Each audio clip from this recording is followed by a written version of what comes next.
저에게 1년만 주지 마시고 한 5년 주시면 제가 반드시 만들어 갈 텐데.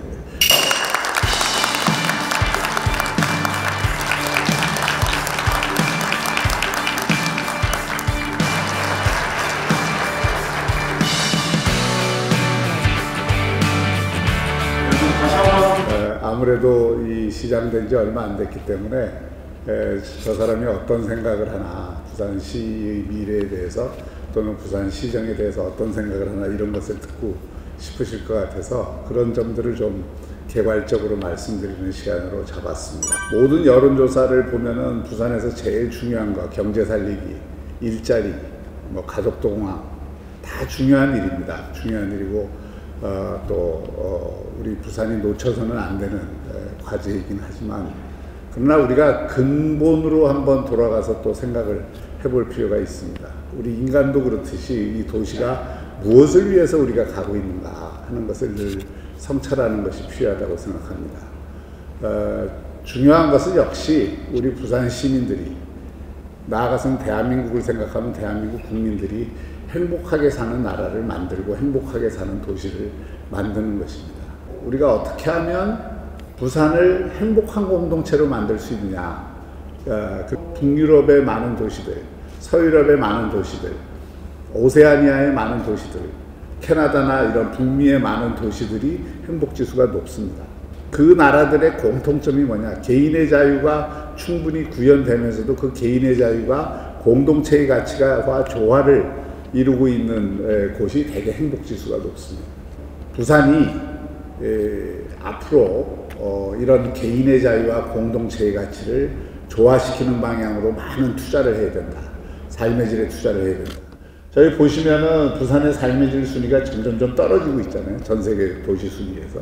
이게 경제 성장이 안 돼서만은 아닙니다. 성장이 물론 침체되어 있다는 그런 면도 있지만 부산이 사실은 정도 많고 상당히 끈끈한 인간관계도 있고 이렇게 하지만 이 공동체의 가치가 점점 약화되고 있다는 것을 극단적으로 보여주는 지표가 저출산입니다, 사실. 아까 말씀드린 제가 행복도시들은 다 출산율이 회복이 돼서 다 높아져 있어요. 다시 태어나도 부산에서 태어나고 싶다. 이런 도시를 만들어야 된다. 그것을 위해서 우리는 이제 두 가지 수단을 강구를 해야 됩니다. 한편에서는 삶의 질을 높여야 되고 그 삶의 질이 저절로 높아지는 게 아니기 때문에 이걸 뒷받침하는 경제력을 가져야 됩니다. 학습의 중요성을 굉장히 좀 강조하고 싶습니다. 우리가 인생을 지금 100년 살게 됐잖아요. 여기 계신 분들 다 100세 이상 사실 것 같은데 보니까 어제의 나와 오늘의 나, 내일의 나를 변화시키는 가장 기축적인 요소는 뭐냐? 저는 학습이라고 생각합니다.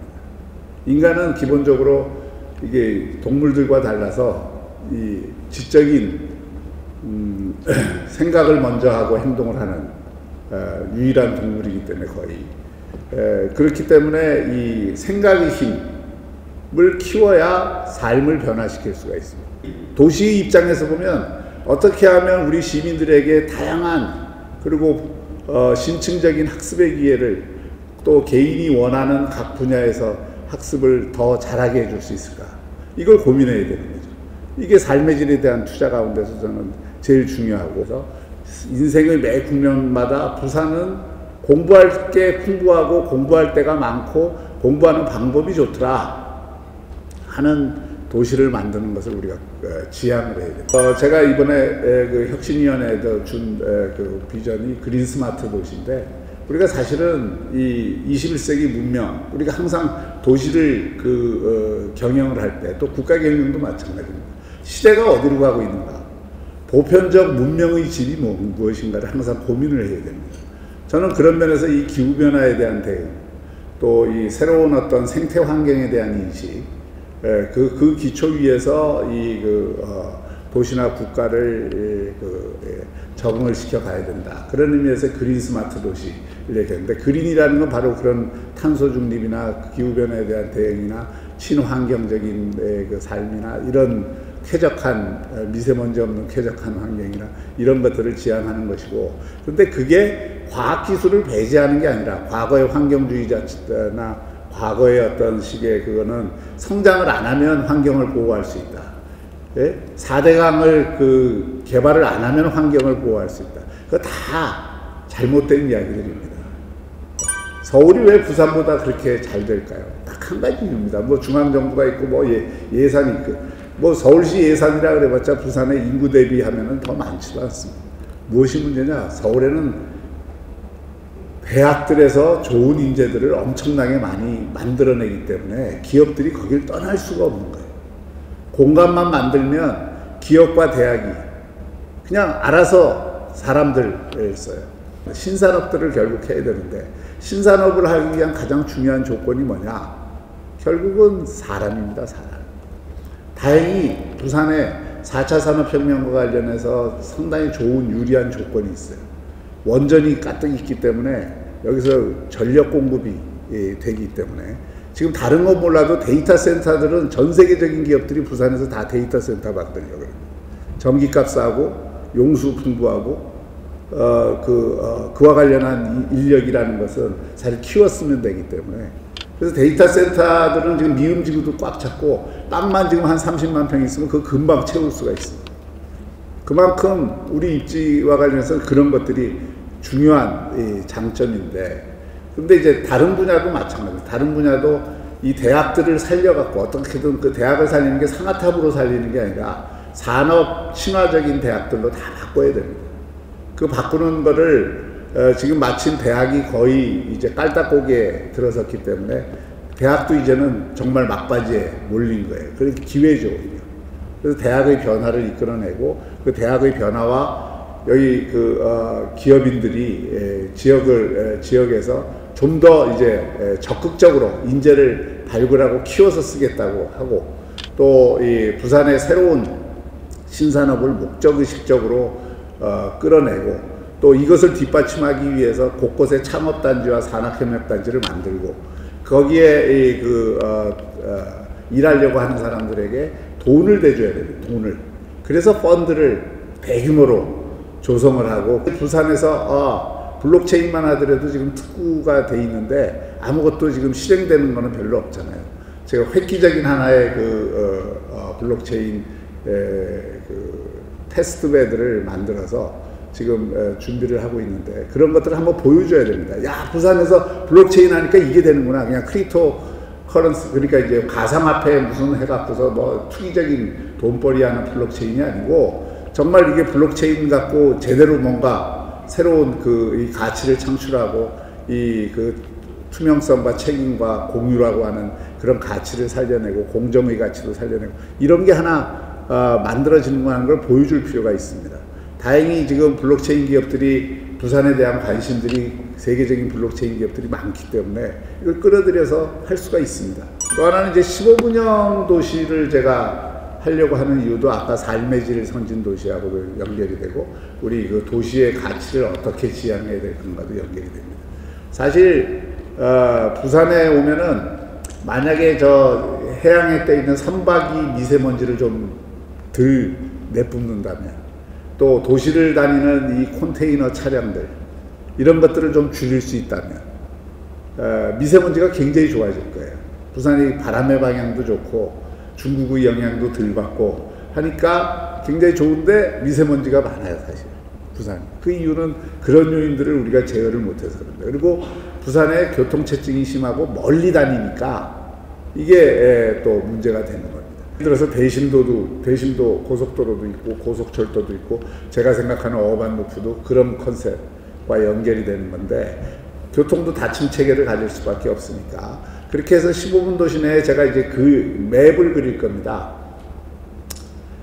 저에게 1년만 주지 마시고 한 5년 주시면 제가 반드시 만들어 낼 텐데 그래서 그 5년 안에 뭐 지금 이미 용역을 금년에 좀 발주를 할 텐데 용역 발주 하는 것과 관계없이 또 지금 이미 나와 있는 자료들이 있으니까 그걸 갖고 계속 메꿔 갈 겁니다만은 그림을 그려보면 어디는 뭐가 있고 뭐 없고가 다 나옵니다.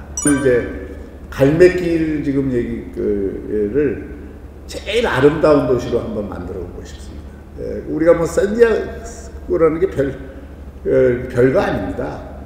우리가 만들면 돼요. 그리고 부산이 제가 이번에 선거하면서도 부산을 많이 돌아다니는데 참 아름다운 곳이 많아요.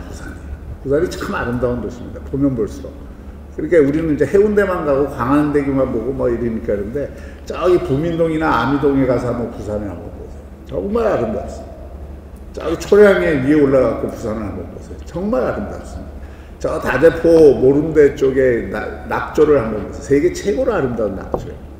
그러니까 그런 것들을 연결하는 갈매길을 곳곳에 그 아름답게 구성을 전부 연결을 해서 한다 그러면은 그 자체가 관광 자원일 뿐만이 아니라 우리 부산 시민들 사는 사람들에게도 그건 어마어마하게 좋은 것이 될 거고. 근데 이제 부산을 문화도시로 만드는 건 경제적으로도 대단히 중요합니다. 경제 선진 도시를 만들기 위해서도 중요합니다. 왜냐하면은 관광이 만들어내는 일자리가 제조업이 만들어내는 일자리의 한 3배 정도 됩니다. 같은 돈을 투입을 했을 때 지금은. 그래서 그런 면에서 관광산업을 육성하고 관광하기 좋은 도시를 만드는 건 부산의 아주 중요한 과제인데 그것은 문화 콘텐츠하고 연결될 수밖에 없습니다. 근데 문화 콘텐츠라고 얘기하면 여러분들 한번 생각해 보세요. 부산을 오면 거기는 꼭 안 가면 안 된다 하는 문화 콘텐츠 뭐가 있을까요? 저는 오페라 하우스 같은 게 이제 앞으로 그런 그 역할을 해야 된다고 생각합니다. 그래서 오페라 하우스를 기획을 할 때 이걸 단순히 그냥 그 오페라 공연하고 우리 클래식 수준을 높이고 지역의 이 그 오페라단을 그 육성하는 이런 수준으로 생각하면 안 되고요. 이게 글로벌 수준의 오페라 하우스를 만들어야 되는 거예요. 그러려면 그 네트워크를 글로벌 수준의 음악계하고 네트워크를 해서 이 아시아에서 중요한 그 오페라 페스티벌이나 음악 페스티벌이 이 그 오페라 하우스를 중심으로 해서 이루어질 수 있는 기획을 해야 됩니다. 다른 한편으로는 이 생활 공간 속에 이 그 문화 예술들이 스며들도록 만들어야 됩니다. 청년들이 부산을 떠나는 이유 중에 하나가 부산이 재미가 없대요. 청년들이 살기. 이 꼰대 도시예요, 꼰대 도시. 맨날 횟집에서 그냥 소주 한잔 하고 그냥 그래서 서울에 가면 홍대 앞을 가든 가로수길을 가든 뭐 이태원을 가든 청년 문화가 살아 있잖아요. 도시 곳곳에 있는데 부산은 청년들을 위한 문화의 거리 또는 문화 공간들이 어디에 있을까? 너무 약하죠. 그리고 그게 집중성이 없어요. 그러니까 다 상계에 있고.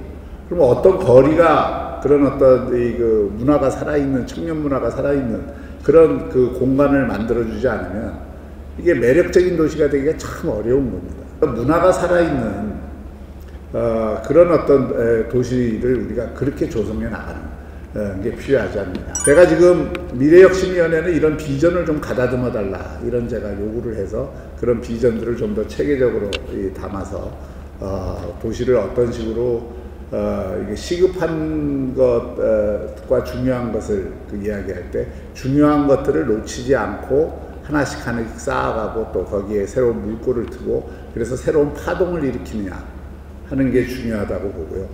글로벌 금융위기가 왔을 때 우리나라가 전 세계에서 제일 잘 극복했습니다. 그 글로벌 금융위기를 극복하는 과정에 제가 청와대에 있었는데 그때 그 성공의 가장 중요한 요인이 비상경제대책회의였습니다. 그 비상경제대책회의를 통해서 가장 중요한 의제를 매주 다루고 그 의제를 해결하기 위해서 가장 광범한 사람들을 모아서 이해관계 당사자들도 부르고 전문가도 부르고 관료들도 부르고 또 이 학자들도 부르고 해서 거기에서 사전 조율을 통해서 일정한 정책을 만들어내고 정책이라는 것도 그런 면에서 최적의 정책을 만들어낼 수 있고 이렇게 사전 조율과 합의를 통해서 정책을 만들어내면 정책에 대한 신뢰성이 높아지기 때문에 불만이 좀 적어집니다. 즉 소통이 되어 있으니까. 그래서 그 불만이 적어지고 비판이 약화되면 신속한 집행을 할 수가 있습니다. 시급한 것을 해결하면서 중요한 것을 놓치지 않는 그런 시점을 펼쳐가도록 하겠습니다. 경청해 주셔서 감사합니다. 네.